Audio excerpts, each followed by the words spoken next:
Hey everyone, and welcome back to the channel. I'm here today to talk about something really important that's probably been on a lot of your minds. Something that, frankly, none of us can afford to ignore anymore. You've seen the headlines, you've probably scrolled past the videos, and maybe you've even had that nagging feeling in the back of your head that tells you things are shifting, that the world feels a little unsettled. What's happening in Los Angeles right now isn't just a news story. It's a living, breathing wake-up call. A flashing red light for every single person who still thinks civil unrest is just some far-off possibility or something that only happens thousands of miles away in another country. What we're witnessing this week in LA is real, it's dangerous, and it's escalating in ways that should make every prepared person sit up and take notice. Mass protests, intense immigration enforcement operations, ICE raids, fires burning, makeshift barricades springing up, mass arrests, and thousands of ordinary people caught right in the middle of something that escalated from 0 to 60 in what feels like an instant. The truly unsettling part is that it could spiral even further and faster than most people think possible. And whether you're living in Los Angeles, Denver like I am, New York, or a quiet town in the Midwest, what you do right now, what you learn, how you assess your own situation, and how you prepare could genuinely determine whether you're ready when this kind of chaos lands in your own backyard. Because, trust me, it can land anywhere, anytime, with very little warning. All right, let's get specific about what's actually unfolding in Los Angeles right now, because understanding the anatomy of civil unrest is your first line of defense. Over the past week has become the latest flashpoint for serious urban unrest in the United States. And while you might be thinking we've seen protests before, what's happening in LA right now isn't just another protest. It's a perfect storm, a convergence of factors that has everyone from first responders to everyday families feeling completely on edge. This isn't one isolated incident or a single protest that got out of hand. This is a rapidly growing, interconnected chain of events tied directly to large-scale immigration enforcement operations where federal agents conduct sweeps, detain individuals, and enforce policies in ways that trigger immediate and often massive public backlash. Here's how it actually plays out on the ground. ICE raids happen at businesses, community centers, and neighborhoods, and thanks to the lightning speed of social media, these incidents trigger spontaneous, furious protests with large crowds forming in minutes, people sharing information, real or not, and gathering wherever they feel they can make a stand, leading to organized attempts to physically block federal vehicles with people literally putting their bodies in front of vans and buses, forcing tactical teams to deploy flashbangs and tear gas to disperse crowds. But here's where it gets really dangerous. Major freeways like the 101 are being completely shut down by demonstrators, paralyzing traffic and preventing emergency services from getting where they need to be. While in downtown neighborhoods, we're seeing law enforcement using armored vehicles and crowd control rounds like rubber bullets and beanbag rounds that are designed to hurt and deter. And when people see their friends getting hurt, that's when peaceful protest turns into something much more dangerous, with growing reports of fires, acts of vandalism, and low-level looting in areas where order is starting to slip and police presence is overwhelmed or simply can't be everywhere at once. If you're going to survive civil unrest, you need to understand how crowds move from peaceful to violent, because recognizing these patterns early can literally save your life. Most people think violence just erupts randomly, but that's not how it works. There are specific phases and predictable patterns you can learn to recognize. Phase 1 is organized peaceful demonstration, where you'll see mixed age groups, families with children, people carrying signs, organized chanting, and police maintaining a respectful distance. And this phase can last hours or even days without being particularly dangerous if you know how to avoid the area. Phase 2 is where things start to shift. The chanting gets louder and more aggressive. Police start forming lines instead of just monitoring. You'll see the first bottles or objects thrown. Officers make their first arrests. And when police transition from monitoring to forming skirmish lines, they're preparing for violence because they're seeing the same behavioral cues I'm teaching you to recognize. Phase 3 is active escalation when tear gas gets deployed. Crowds scatter but then reform in different locations. Property damage begins and you start seeing masked faces appear in the crowd. And here's a critical detail most people miss. When peaceful protesters see tear gas, most of them go home. So the people who stay after the first tear gas deployment are either committed activists or people looking for trouble, which fundamentally changes the crowd dynamic. Phase 4 is widespread violence and chaos when looting begins, fires get set, police either retreat or become completely overwhelmed, and the normal rules of society break down in specific geographic areas, typically peaking between 9 p.m. and 2 a.m. when darkness provides cover, alcohol and drugs have been consumed, and all the peaceful protesters have gone home for the night. Understanding these phases isn't academic. It's practical intelligence that tells you when to avoid an area, when to leave work early, when to pick up your kids from school, and when to implement your family's emergency plan. Because most people caught in civil unrest aren't activists or criminals, they're ordinary people who didn't recognize the warning signs until it was too late to get out safely.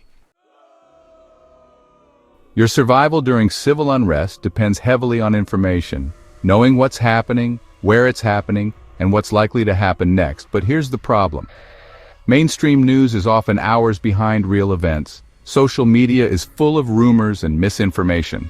And by the time you see something on TV, it's often too late to take protective action. So let me teach you how to build your own intelligence network by first downloading police scanner apps like Scanner Radio or Broadcastify and learning basic police codes. When you hear 1054, that's a possible dead body. 1034 means riot. Code 3 means emergency response with lights and sirens. And when you start hearing multiple Code 3 calls in the same area, that's a hot zone you need to avoid. Monitor social media smartly by searching Twitter for hashtags, combining your city name with words like protest, police, road closure, or emergency. But remember to verify everything through multiple sources before you act on it, because people post rumors, old photos, and completely false information during high-stress situations. Watch traffic patterns on Google Maps, because when major highways suddenly show red with massive delays but there's no accident reported, that's often crowd activity blocking roads, and when multiple routes in the same area all turn red simultaneously, that's a clear indicator of unrest affecting transportation networks. Pay attention to emergency service overload signs, like when 911 hold times exceed 5 minutes, ambulance response times double, or you hear multiple sirens constantly throughout the day, because those are indicators that the system is getting overwhelmed, which means help might not be coming if you need it. Here's a pro tip most people miss. Establish relationships with 3 to 5 trusted neighbors and create a group text for real-time updates, because your neighbors are your best early warning system, since they're seeing the same local indicators you are and have a vested interest in keeping the neighborhood safe. But choose carefully. You want people who stay calm under pressure and don't spread panic or rumors. Let's talk about that first potential scenario everyone's worried about, but nobody really understands: martial law and severe lockdown conditions. Because if the clashes in LA grow more intense, if there's a significant uptick in violence, or if critical infrastructure gets deliberately damaged, the most likely government response will be some form of martial law or emergency declaration with military support. Here's what that actually looks like on the ground, not the Hollywood version. You'll see soft martial law, where regular military troops or National Guard units get deployed to assist local police. That means Humvees on main streets, military personnel in full gear at intersections, and checkpoints on major roads. Every checkpoint creates a 2 to 3 hour delay at minimum. You'll need papers and ID for everything. Vehicle searches become routine, and fuel restrictions get implemented to prevent people from moving around freely. Curfews get enforced with zero tolerance after the first 30 minutes. They give people half an hour after curfew to get home, figuring in traffic and delays. But after that grace period, they crack down hard. Getting caught violating curfew means 24 to 72-hour detention at minimum, $500 to $2,000 fines, and a potential criminal record that can affect employment and housing for years. Movement permits become required for everything. Essential workers get special passes, but everyone else needs compelling reason documentation for any travel. So going to the grocery store, visiting family, even medical appointments require advance approval and proper paperwork. Stores operate on severely limited hours, typically 10 a.m. to 2 p.m. with military escort, while many businesses just close entirely rather than deal with the complications. Communication restrictions are real and immediate, with cell towers getting shut down in hot zones, internet getting throttled citywide, and social media platforms getting blocked or monitored. This makes your smartphone significantly less useful, which is why having battery-powered radios and other analog communication methods becomes critical. When you live under these conditions, every single decision you normally take for granted becomes infinitely harder. going to work, buying groceries, picking up medication, visiting family, all require planning, paperwork, and a significant time investment. So your absolute best defense in this scenario is being ready to hunker down for at least 2 weeks without needing to leave your home for anything but the most dire emergency. If you're going to survive extended civil unrest or martial law conditions, your home needs to become a fortress. But I'm not talking about turning your house into a military compound overnight.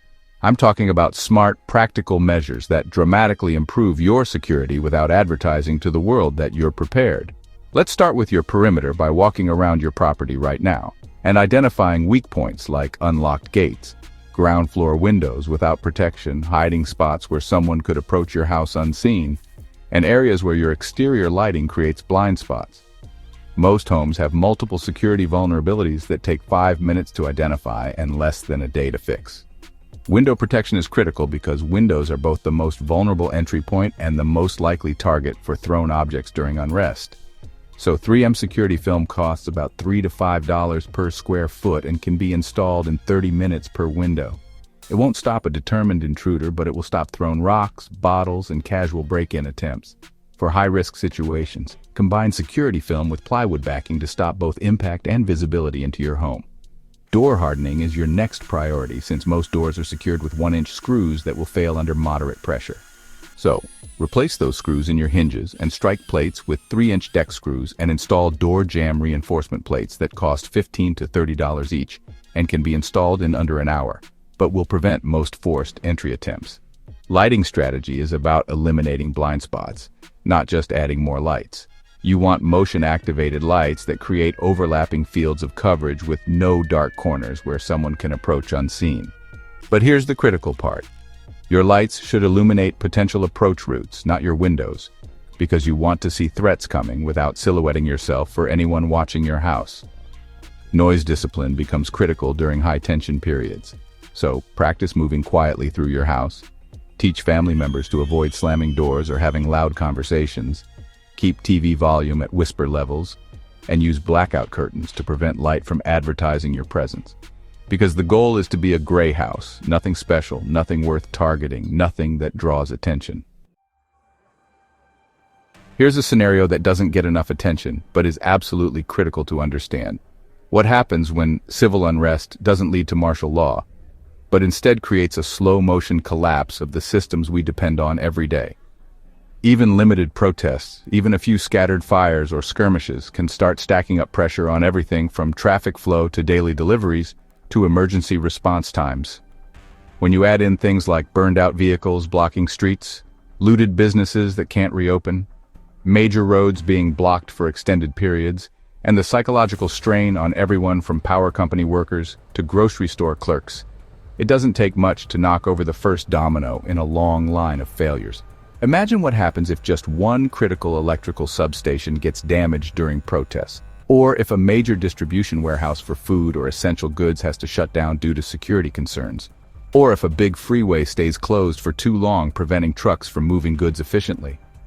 The effects compound rapidly, with food deliveries slowing down or stopping completely in affected areas, gas station tanks not getting refilled leading to fuel shortages, stores starting to ration their inventory or simply being unable to get new supplies. And when people see this happening, they panic buy, grabbing anything they can get their hands on. This triggers the exact same feedback loop we've seen repeatedly, but now it's playing out in a city where protest zones are spreading, emergency response times are already delayed, and trust in the system is eroding. So if this turns into rolling blackouts that last for days, or broken water mains that leave entire neighborhoods without potable water, or empty fuel stations that paralyze transportation, you need to be self-sufficient immediately, not next week or next month. This means having solar power banks to charge essential electronics or a small generator if you can safely store and operate it, water filters to make questionable water safe to drink, extra fuel stored safely for your vehicle and heating needs, cash on hand in various denominations because ATMs and credit card machines become useless without power, and a fully stocked pantry with shelf-stable food that requires minimal cooking. Because when the infrastructure gets shaky and the systems that make modern life possible start to crack, everything else becomes 10 times harder. And the folks who prepared in advance, who have redundancies built into their lives, are the ones who don't have to panic when the system stops working the way it's supposed to. Here's another aspect of civil unrest that often gets overlooked, but can dramatically affect your safety and security. The human migration that happens when large groups of people feel unsafe, targeted, or desperate because when enforcement actions kick into high gear, when neighborhoods become unstable, or when economic systems start failing, you get these spontaneous internal migration waves that can completely change the character of your area in a matter of days. Whether it's undocumented immigrants trying to avoid enforcement, families with young children deciding they don't want to live near constant protests, or people simply fleeing areas they perceive as dangerous, you can suddenly find your neighborhood hosting thousands of displaced people looking for perceived safety who park RVs in your zip code, crowd into relatives' homes, or try to live out of their vehicles until things settle down. When you multiply that by thousands of people, you get real, tangible stress on vital public services, where food banks become overwhelmed, hospitals get swamped with people who can't afford private health care, shelters reach capacity, and the already overloaded public infrastructure, from public transport to waste management, creaks under the added burden. And that's when you start seeing tempers flare, services slow down, or fail entirely, and regular people who weren't directly involved in the original unrest start noticing that things don't feel normal anymore, with longer lines at grocery stores, increased competition for resources, more aggressive behavior in public spaces, and a general sense that your community is under stress.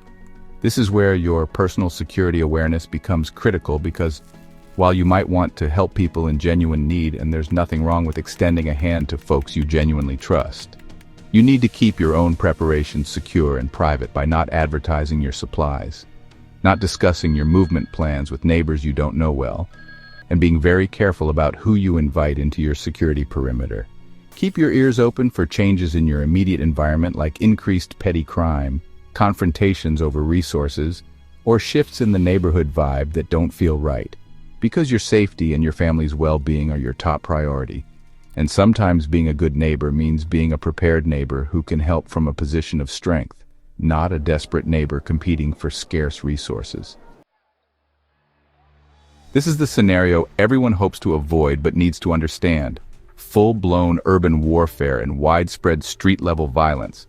Because if tensions in LA continue escalating, if enforcement actions trigger major violence, or if some incident causes everything to explode simultaneously, you could see complete urban breakdown where the normal rules of society cease to function in large geographic areas.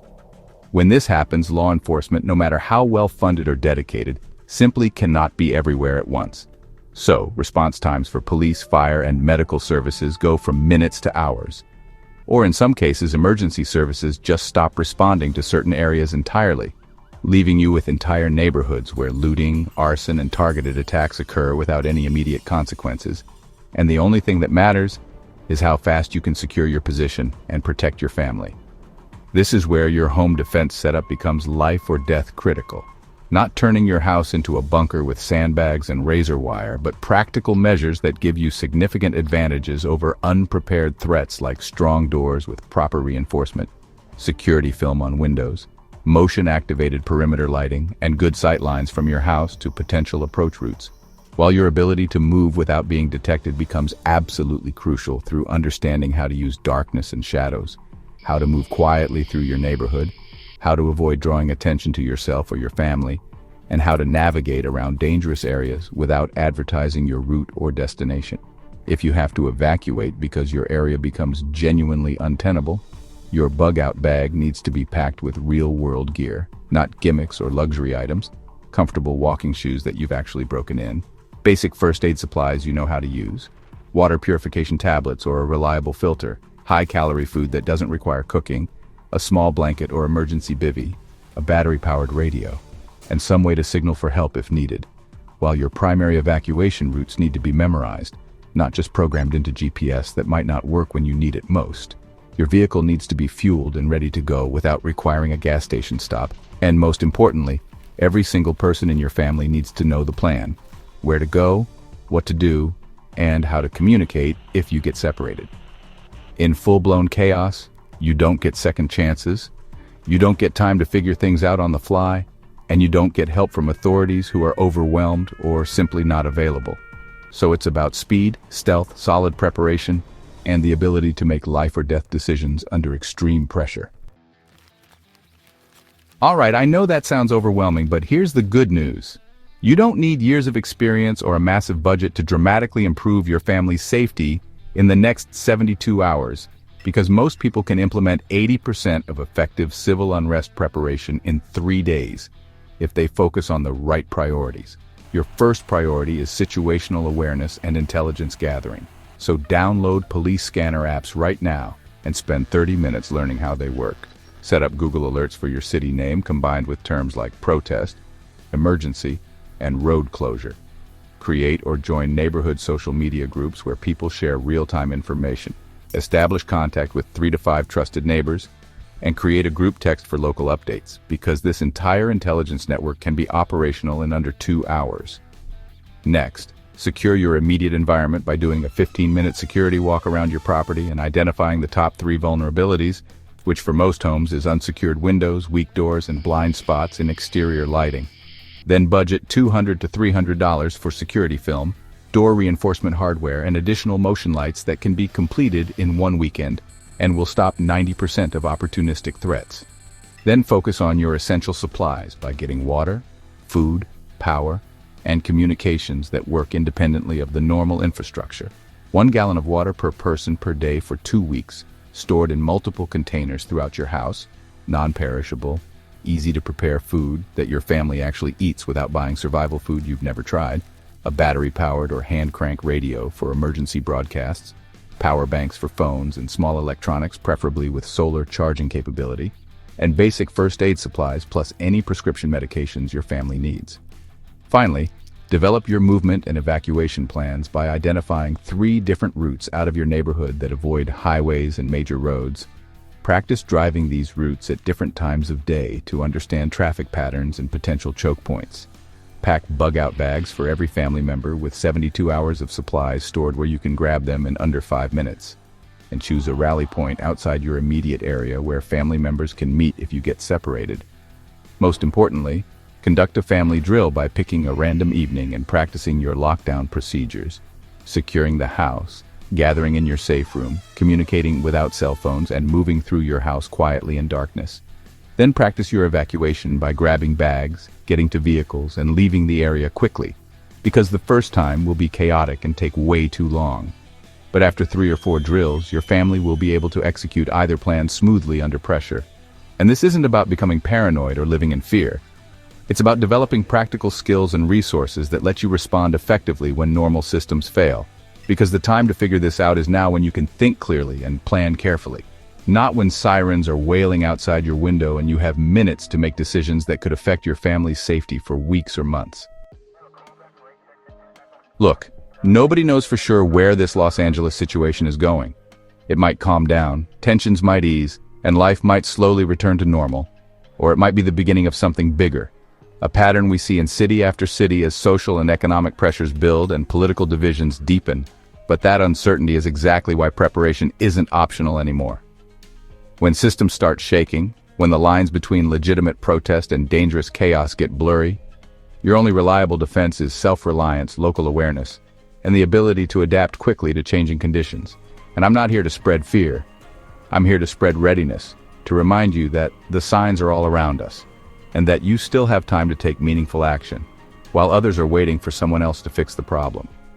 Los Angeles is showing us in real time what modern civil unrest looks like, how quickly it can escalate, and how ordinary people get caught in situations they never imagined facing.